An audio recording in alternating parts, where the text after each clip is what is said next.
Hi everybody, my name's Claire. Thank you so much for joining me for this video. I've got a really good friend called Sierra who helped me recently with my craft fair. She gave me the whole day. She was just amazing and I want to do a painting for her as a thank you present. So in her house she's got a room which she calls her rainbow room, which is her little craft room. So I thought what better than to do a rainbow painting for her. So I've got this idea of doing a rainbow, an abstract rainbow, so not the traditional curved rainbow, but a different pattern. I'll show you in a minute. But doing it in blooms. So I've selected lots of colours. I think it's 24 colours I've got to make an abstract bloom rainbow. So let me show you the colours. Here are my colours all ready. So I've laid this out in rainbow order. So the reds, orange, yellow, green, blue, violet, indigo violet. I'm going to list all these colours in the video description, all the actual paints I've used. But you can see I've got a couple of reds there and a copper. Some orangey colours and the bronze, some yellows and a gold. Greens, just different shades of green, an iridescent green. And then some blues and an iridescent blue.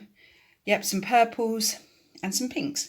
And I've also got here some pearl white and some silver. So I'm thinking of adding that in to some of these, with some of these colours. So they've all been mixed with floetrol, and I will list I will put the recipe in the video description as well. The base is just made with Amsterdam white. And let me show you for the consistency. You can see this is, I'm just going to swap hands. It's nice and runny. So yeah, the recipe will be in this description. And then here in this little pot here, I've got my cell activator, which is Amsterdam white mixed with Australian floetrol. So this is floetrol, all of these. And then in the little pot there, that's just the Australian floetrol. My canvas is a 50 centimetre by 60 centimetre rectagonal canvas. The inspiration for this piece comes from here. So I did lots of little doodles of rainbows. I wanted to try and get a rainbow that didn't necessarily look like a rainbow. In fact, it goes this way up. So I did this one, which is, let me show you, this painting here. Really happy with it, absolutely love it. But now I want to base it on this. So these colours are the ones I'm going to be using, but in just a totally different pattern. So not a typical rainbow pattern at all. And it's going to be blooms as opposed to lines of paint that I've blown out. So it's going to be blooms. So what I'm going to do is this one here, this bottom one here. So each line represents one of the 7 colours of the rainbow. So I'm going to try and get this onto here in a rainbow of blooms. I have no idea if it will work. So first thing, I'm going to just cover my base with my white. That's the easy part. Let's go.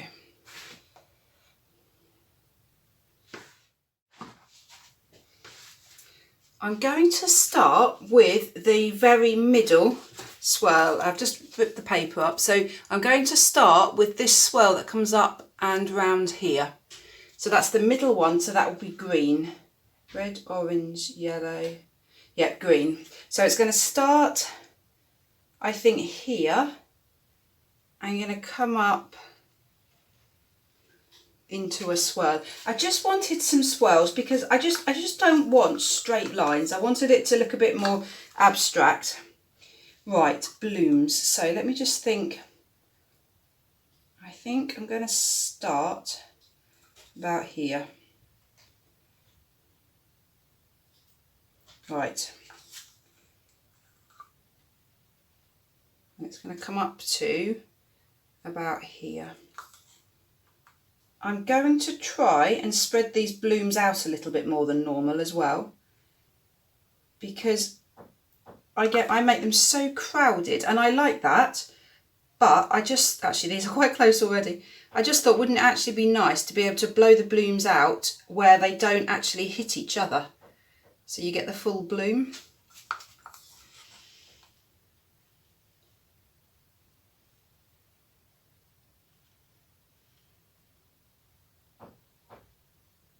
Right, I'm just looking back at my picture. So I'm just going to bring it round here.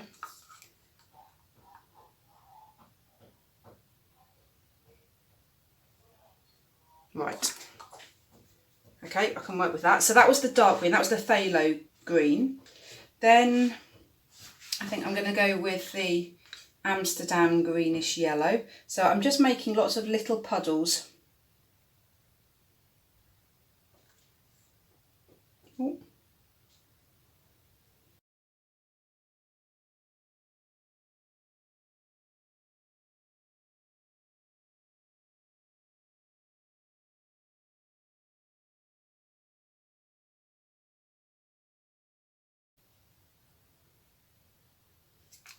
Brilliant, that's my greens done. Let's move the green pots out of the way.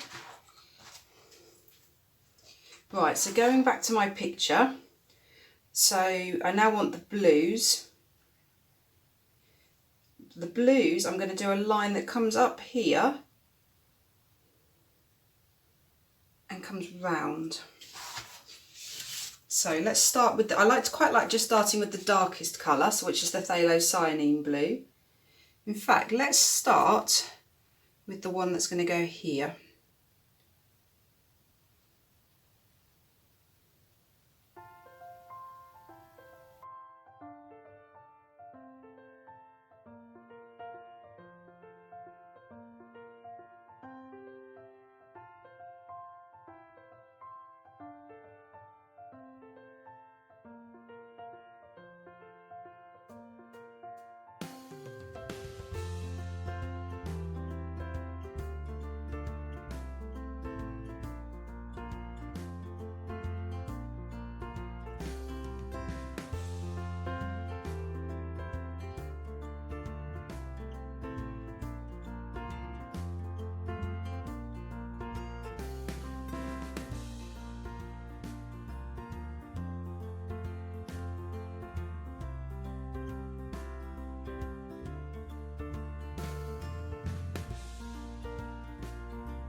That's all my colour down.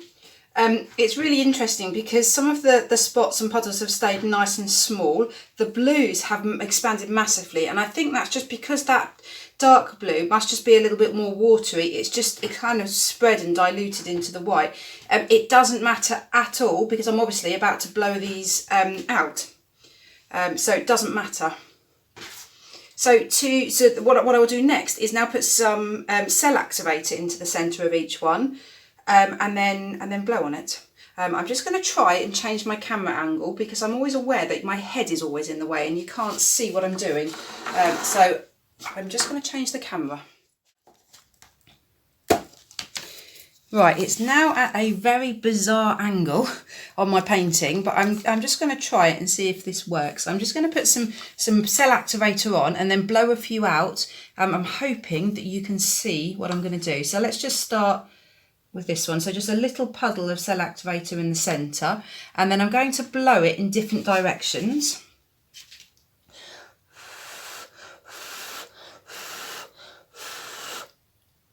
Now I'm hoping you could see that.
I've finished all the blowing now. I'm out of breath. I've had enough.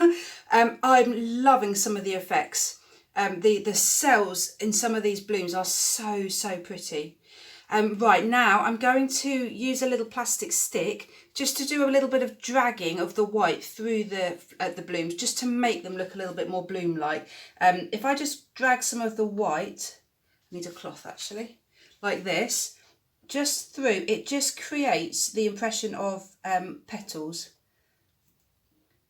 So I think it just makes it look a little bit more bloom-like. I'm particularly keen to do this on the blue flowers because the blue flowers are definitely the biggest flowers. So just to make it look like they, yeah, just a little bit smaller, drag a little bit of that white in.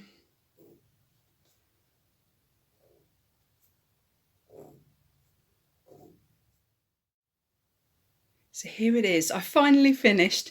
I added lots of little extra bits off camera, lots of little curly bits, let me show you, lots of little tiny details. I decided to try and link all the same flowers of one colour together. So there's all that, like there and there and there, there's a little swirl that goes between each colour. Each of the same colour in a line, but then I ended up adding just some of these little extra curly bits as well, because I just find it's a really good, sweet little way of just breaking up some of the white negative space. Obviously, there's not loads of negative space, but I just felt like it needed it. It just needed all pulling it together, drawing it together. Let me show you the lacing, the bloom effect. It's so pretty. So pretty. I think my favourite in this one has to be these ones here, the purpley ones. I think it's just because you've got that deep purple and it's just really dramatic. The blues, I love that Phthalocyanine blue around the edges of the blues. The greens, again, I love that dark green coming through. The yellows are quite subtle but pretty. And then the oranges, and then you've got the really lovely dramatic red ones at the top, and they're mostly red. There's a hint of pinky in that, but they're mostly red. The blue ones, again, this is me being critical, the blue ones flowers seem to be the largest. They did expand, but I think that's offset quite well with the really dark red at the top, and then with the deeper purple here down below. So I am really happy. So I'll be back when this dries. Here it is dry. This has to be the first ever painting I've done where I'm happy with it in any position. So I poured it the other way up, so red was at the top, but I quite like the red that's at the bottom. But if I turn it the other way up, I also quite like it in the portrait. Normally I can only ever see a painting the way I've poured it. I can't come to terms with it in any other position. But this one, I think any angle will work really well. Let's go in close. It's dried perfectly. It's dried so well. The cells are beautiful. The lacing, I'm so pleased with it. The yellow's very subtle, but you've got the cells there. They're just very subtle. The green is much more obvious.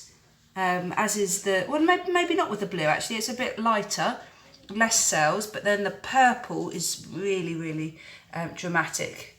And the pink, I'm so happy with it. I just love the blend of colours. The fact that you've got 7 bands of colour, but each band is made up of 3 or 4 different colours. Really pleased with it. Let me know what you think. Thank you so much for watching this video. Please leave me any comments you have, anything you'd like to ask about it. Yeah, just drop me a note. Great, and do subscribe to my channel if you haven't already done so. Great, thank you so much for watching. Bye.